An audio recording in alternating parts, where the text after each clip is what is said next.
the commodities, let's look at the human resources. How prepared are we to embrace the opportunities and the challenges of 2025 as individuals, as a worker, and even in our personal lives? Well, let's discuss HR this morning with Dr. Emumena, David Emumena, the Managing Director of PM for Success International Limited, joins us from our Abuja studio.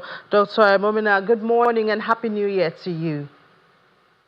Good morning and Happy New Year to you too as well. Happy New Year to our viewers.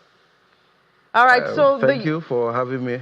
Thank you for being here. So the year 2025, obviously, like 2024 started, would come with its challenges and its advantages, benefits, opportunities.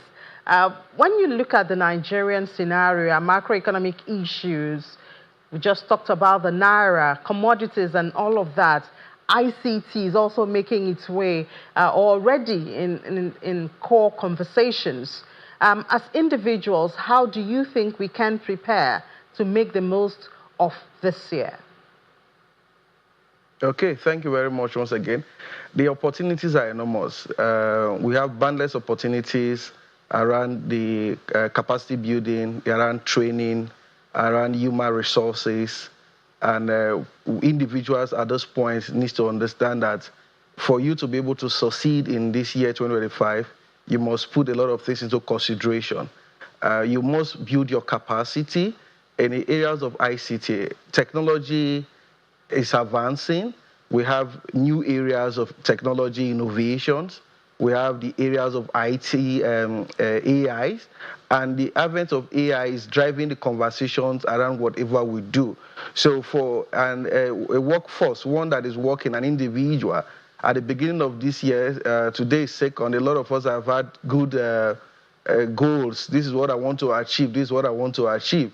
But oftentimes you realize that towards the middle of the year, if you try to do an evaluation of what you've achieved in terms of capacity building, personal development, they've not been able to do anything. So we'll try as much as possible to encourage individuals that while you're setting your goals for 2025 in terms of personal development, for you to stay competitive, you must be able to ensure that you must have a strategic plan on how you're going to build your capacity. It's going to be on a quarterly basis or it's going to be on a monthly basis. So you must be able to set out some level of funds available for you to be able to build your capacity, because technology is changing the way we work, and you can be in Nigeria and as well be working outside the shores of this country.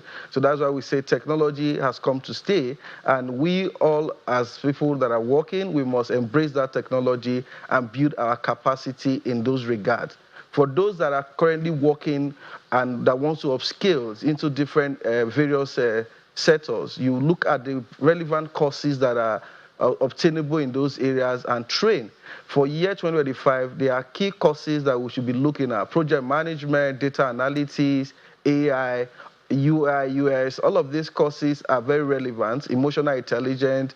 So you must be able to look at, for the new areas or the new sector I'm going to be working in, what are the necessary skills and trainings that is required for me to be able to succeed. The demand for cybersecurity certifications and skills is on very high this 2025. So one can be able to look at it and say, okay, I want to transit from probably HRO to data. Then you pick up some courses around data analytics, and it doesn't necessarily mean that you have to be somebody that have a first degree in IT before you can be able to transit into that space. You just do some courses online, and by the help of God and God being on your side, you can just see yourself landing into a new job. Then for those that are in the school, that are just fresh graduates, that are coming into the workforce, they must be able to understand that our university system teaches you and gets you ready. But the truth of the matter is that there's a gap between the industry and the university. So you should be able to look at what are these areas of interest that I want to work in, what are the courses that I need to take for me to be able to stay competitive. And you cannot take the place of e-learning, because right now is very one can sit in the comfort of his home and learn. So for us to be able to look at all of these things, you must ensure as an individual you put in consideration in your plan not just setting a goal that I'm going to do XYZ training. You must be very intentional about those areas of trainings that you want to do and be very specific about them. Yeah, but the reality is that a lot of people really want to do this. But I mean, when you look at the value of the naira, look at time management, because you already have a job, perhaps you have school fees and all to pay. These may be discouraging factors. Even when an individual is aware of the fact that, oh, this is where the world is going, I should get training, perhaps I can do it online. But the reality, sometimes can push people the other way. Yeah, I understand that. We are not going to undermine the fact that the naira is not also doing well against the dollar. We are also not undermining the fact that the economy, there comes with a lot of challenges and stress. But the truth is, there are cheaper ways of getting this thing done, and it starts with your commitment, right? So if you are determined that you need to do this, you look at the area of time management. So you can be able to put in, if it's 30 minutes of 1 hour on daily basis. At PM for Success, for example, we have a career academy platform that's catered for those that want to do the personal development, right? And the costs are quite very low. It doesn't require a lot of cost from you. And I think at the time we are done with this training, we're also going to have a conversation with channels on this so that we can be able to see what we can do around that space. For those that are willing and are ready to take the decision of building their capacity, irrespective of the challenges that are around us right now, we can be able to start a journey, and you just pay very token, and you see by the end of the day, you're already achieving what you plan to achieve. But you see that commitment is